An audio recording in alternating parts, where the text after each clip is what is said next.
I just did a longer video on a very similar topic, but I didn't actually say this buzzword. Get ready for the buzzword. So that means I can make another video about the buzzword. Because now, people who repeat what they read on the internet are saying critical race theory. Bzz. Yeah, that's in the hive mind now.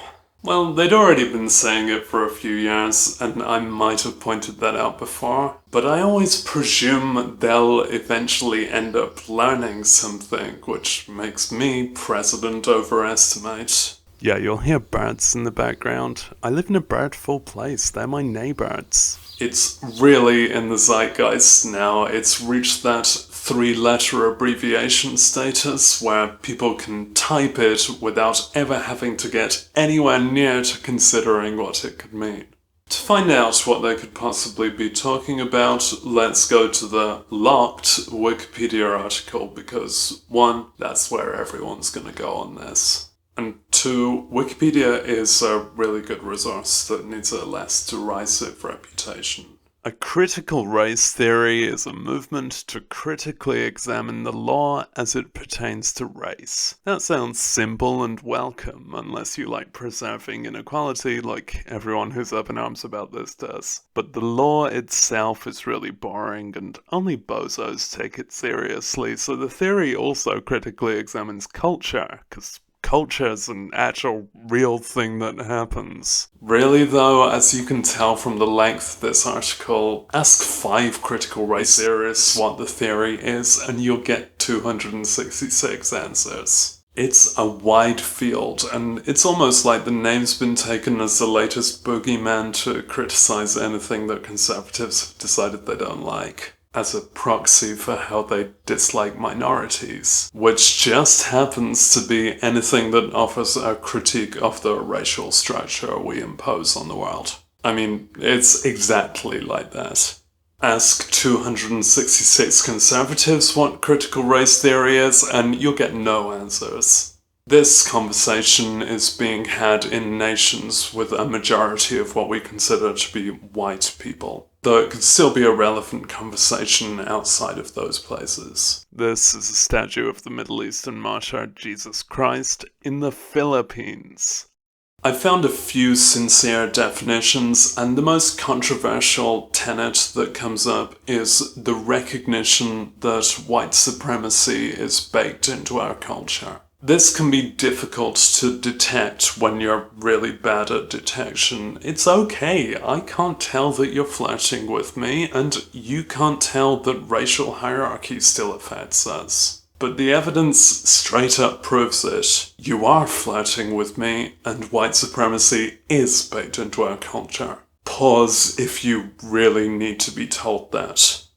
Maybe the main element to which people object is the idea that race is a societally defined thing. Is race societally defined? I don't know. Why not ask South Asian and Middle Eastern people in the UK who used to be considered black? Ask people of mixed heritage who don't look white. Ask people of mixed heritage who do look white. Why not ask Jews, about whom I'm saying nothing? Chinese people, who are historically described as white by European people until we decided we're afraid of them. People with pigmentation disorders. Native Americans and people of the Caribbean who are still called Indians because the invaders were too lazy to ask who they've just met. Caucasian people, a terribly clumsy definition that once included Indian people but got changed when we decided their skin was too dark. Don't say Caucasian people. Many Indian people in 1947 got redefined as Pakistani because nations are societally defined, just like the racial group name they were assigned due to the more historic societal split of African people migrating to India. Different cultures use race words differently.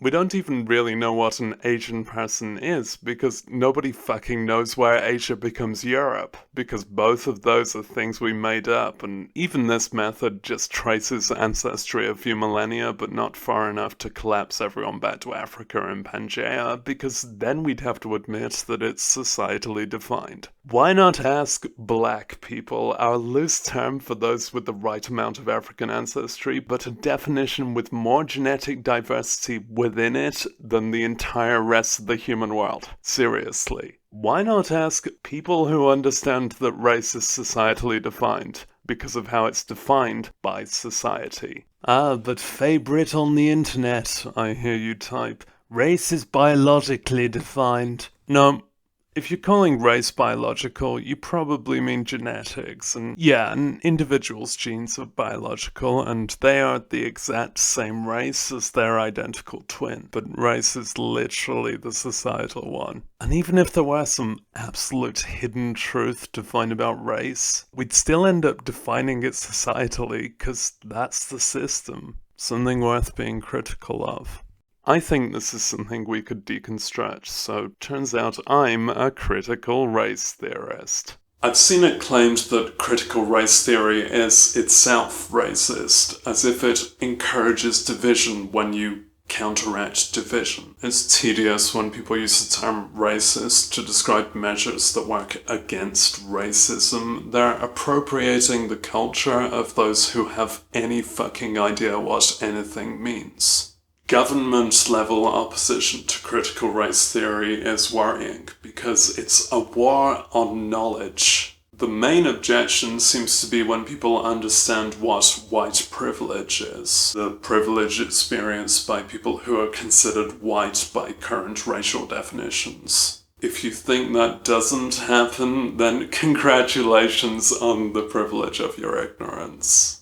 Critics of critical race theory insist that white people should not be fed guilt for a larger system of inequality upon which the individuals had no direct effect. I mean, they probably don't understand the system of inequality, but that's my charitable interpretation. People who understand critical race theory also don't encourage individual guilt for things beyond the individual themselves, but an understanding of the vague and changeable systems by which people are considered to be a particular race in the first place. In a twist that's become a bit familiar in this series of videos, but that I'm gonna still keep using because it's gonna stay being true. If you oppose all these artificial social constructs about race, then awesome. It sounds like you have some kind of theory that's critical of the way we understand race.